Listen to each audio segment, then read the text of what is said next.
Peggy 18. Hey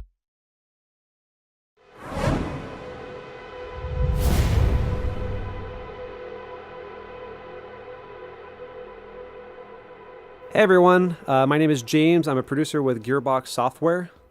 Hey, my name's Joel. I'm from 2K Australia. In case people haven't seen the news lately, 2K Australia and Gearbox Software are collaborating on an all-new Borderlands title called Borderlands the Pre-Sequel. Now, this is a full new standalone Borderlands title which is coming to Xbox 360, PlayStation 3, and Windows PC in the fall of this year.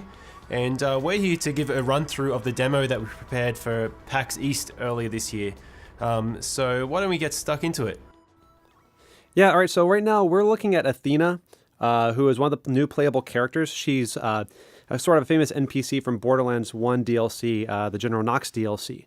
Right now we're putting our skill points into the Phalanx tree, which enhances her kinetic aspects, which is this energy shield that Athena has that allows her to absorb attacks from enemies and throw it back at them. Alright, let's go ahead and get looting. Over here we have one of our new loot chests. We're going to go and open up and we're going to see what we've got inside.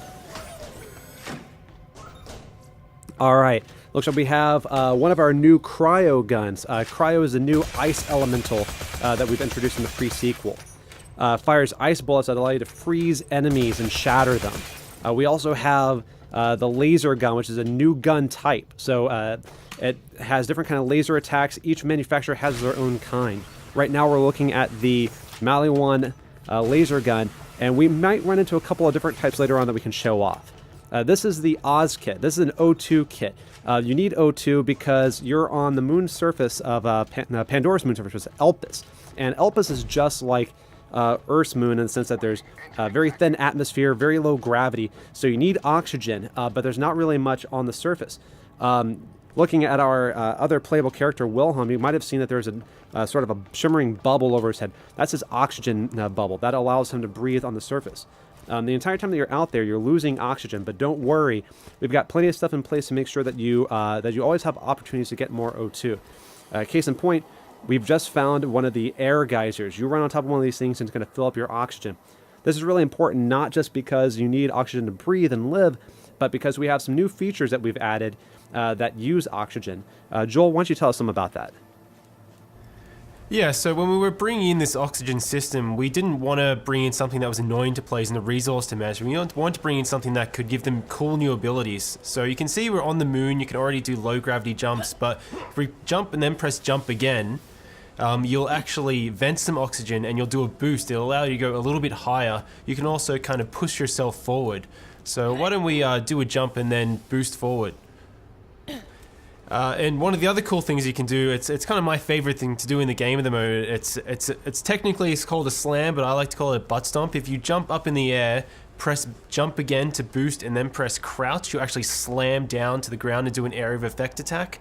It's a great way to manage crowds, to shove them back, because if you're in a low gravity area, you can push them back pretty far, which might be the edge that you need to either like run away or focus on one guy before you deal with the rest of the crowd. Alright, now we're going to go ahead and move into the next area. This is the comm facility. There's a signal that's being jammed that you need to take care of so that you can get back up to Helios, which is the moonshot facility. In the pre-sequel, Jack is in charge of Helios. He's not the Hyperion CEO yet that you know from Borderlands 2. Right now he's just managing the station, and you've been kicked off it and you got to get back. Coming from that comms facility. Get in there, switch it off, because things are getting really interesting up here, kiddo, and in a not fun kind of way. What's your bum in there? Red Biller owns that place now, and I've heard he's a right nut job. You probably would have heard a bit of an Australian accent there. During the development of the game, it just so happened that the moon kind of turned into Australia. Alright, now where we are right now, there's this big gap. You wouldn't be able to make this jump normally in Borderlands, but with the oxygen system, we can kind of push out this jump. So let's go ahead and see if we can clear that gap.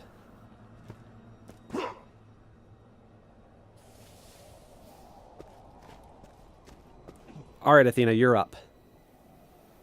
Get plenty of O2 so you can make this jump. This is my favorite part of the demo because I like to push our demo drivers to boost as late as possible. Whoa. Just like that. I like to see them sweat. So why don't we keep moving? You'll notice when we boost that oxygen meter is draining. And you can see in the horizon there's actually a beam shooting up to the sky and a HUD marker, and that's an oxygen generator. We can activate that in a sec, but this is Borderlands, so, you know, you always loot. And yeah, low gravity, no atmosphere. But when you actually activate the oxygen generator, now there is atmosphere. So when we open up this other lootable, you'll see that it behaves differently. We want to make sure that the that this whole system felt organic, that it felt real, that it didn't just feel like it was tacked on. This comes in really important because with things like incendiary, if you set someone on fire instead of a building with atmosphere, they'll burn. But if you set them on fire in an area with no atmosphere, they won't. So you kind of have to make some, you have some interesting opportunities. But these guys up here, I'm sure they're up to no good, so let's throw some grenades at them.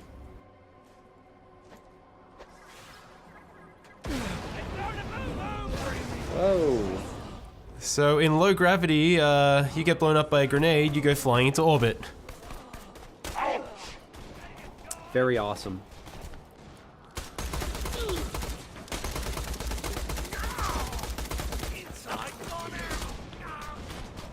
Now you'll see these guys who are outside of the oxygen dome, they're wearing the same bubble that you are, and if you manage to get a headshot like that, they'll actually start venting oxygen and become vulnerable. And this really brings tactics into play for the player. So you can come into a space, and if you have a really kick-ass incendiary weapon, you can choose to turn on the oxygen, or you can try and take out their bubbles that way. But why don't we take a chance to have a look at our co-op buddy Wilhelm. So people probably remember Wilhelm from Borderlands 2. It was the big robot that you fought right at the beginning, the first big boss. In this game, he starts out just as a man because this is his origin story as well as many other characters. And the really cool thing is, as you're building out his skill tree, not only do you gain new abilities, but you actually visually change him as well. You get robotic arms, robotic legs, shoulder-mounted rocket turrets. You're essentially building out his skill tree to tell the story of how he became the boss you fought in Borderlands 2, which we've had a lot of fun making.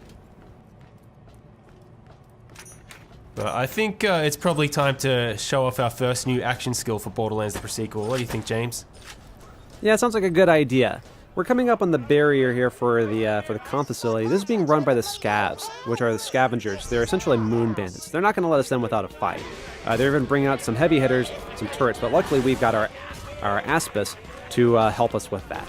Let's try to absorb as much damage as we can and throw it back at them.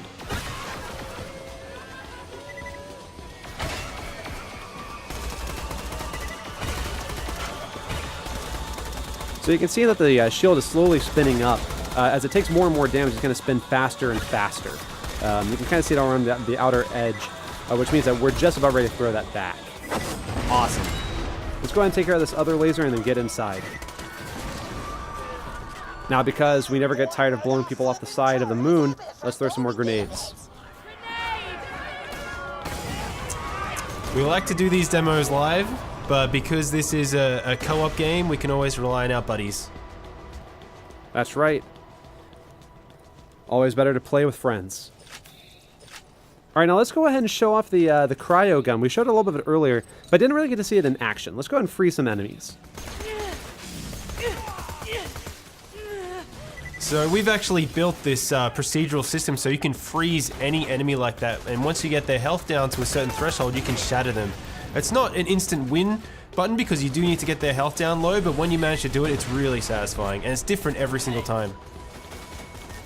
Now we're going to go and divide and conquer so we can wipe out these scavs a little bit faster, and then we're going to try to meet back up in a little bit. Athena, freeze this guy and try to stomp him.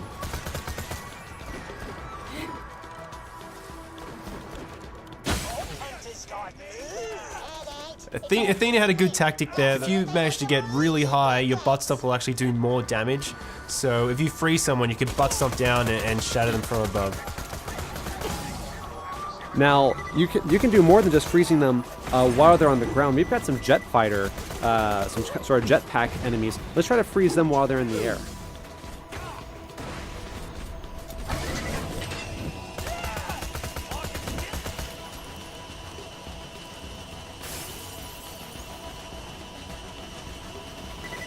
So if we do manage to freeze one of these guys in the air and they fall down a railing, they'll actually split in half. It's one of these kind of random events that I love to see in the game.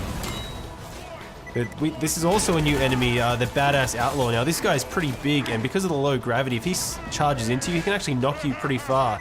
But when you shatter him into a million pieces, that doesn't really matter too much. It's very satisfying. I bloody want you to live, so I can snap your smug neck myself. You all right? Thanks, but feel free to be killed by any of my highly professional men. Now, we did get a new skill point while we were out there, so let's go ahead and allocate that. We're going to put it into the ultimate skill in this tree, which is Wrath of the Goddess. This will allow Athena's shield to bounce around multiple enemies inside of a sort of like a close circle. This is a great way to manage crowds. Oh, Wilhelm, it looks like he got something. What is that? So that's the Dar laser. That's kind of like a bolt laser. Athena, you picked up the Maliwan beam laser before, and as James said earlier, you have multiple manufacturers, you have the procedural weapon system, so players can expect to see a whole variety of different types of lasers when they play the game. To the right here, you'll see one of the new rideable vehicles in Borderlands, the pre-sequel, the Stingray. We're not going to need it in this mission, so we're going to keep moving forward. But keep an eye out, because we might have something more about that in some later news.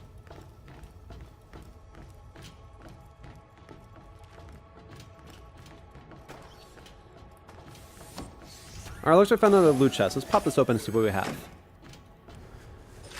Let's see if we have a new Oz kit over to the right here. So what does this Oz kit do? Let's see. So it looks like it increases your oxygen meter. It allows you to create an oxygen bubble, which comes in really handy when doing a slam. So let's go ahead and give that to Wilhelm and see if we can do some damage with it.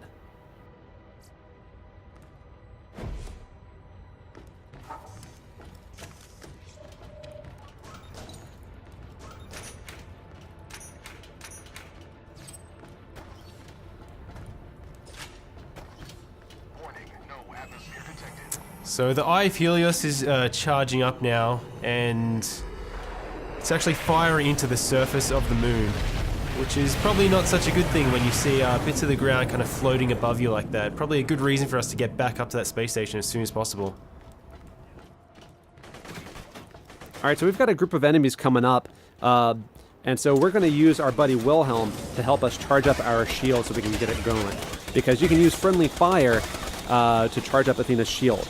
Yeah, let's try and take out all those guys at once. Nice. Awesome. Alright, Wilhelm, yep, butt stomp time.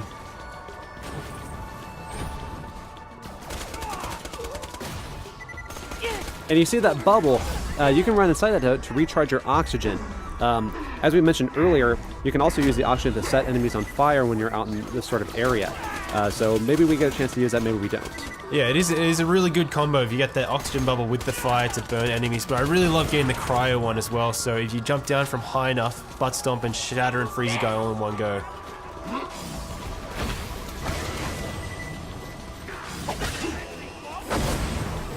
Why don't we try and get some more butt stomps happening?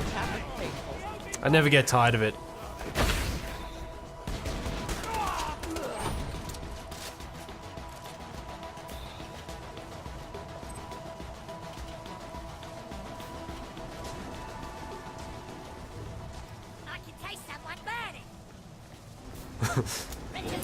So we've got some little scabs and a little outlaw here. This is a really good opportunity to try and charge that shield right up, so absorb some more damage. It's fully spinning now, so just move back a little bit, Athena, and fire it off.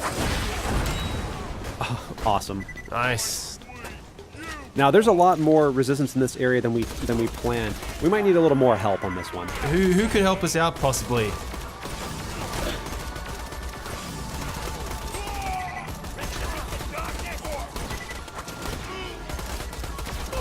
Uh-oh.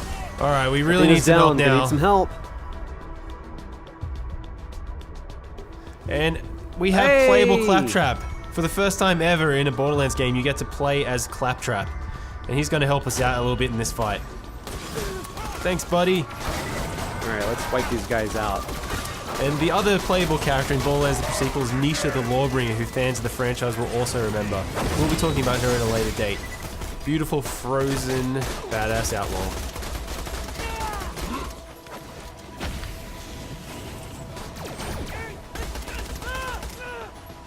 So yeah, we should probably head in here and try and disable that signal so we can get up to the space station.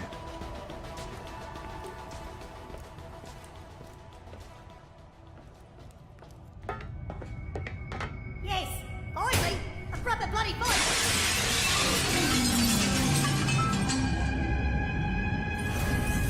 Start the freaking talk! We can love this. All right, you better get him, Athena. Getting close.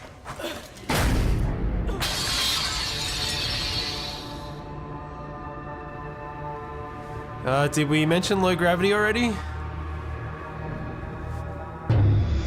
Awesome. Well, hey, thanks everyone for staying tuned for Borderlands the pre-sequel coming to you this fall. That's spring for all the Aussies out there. You coming?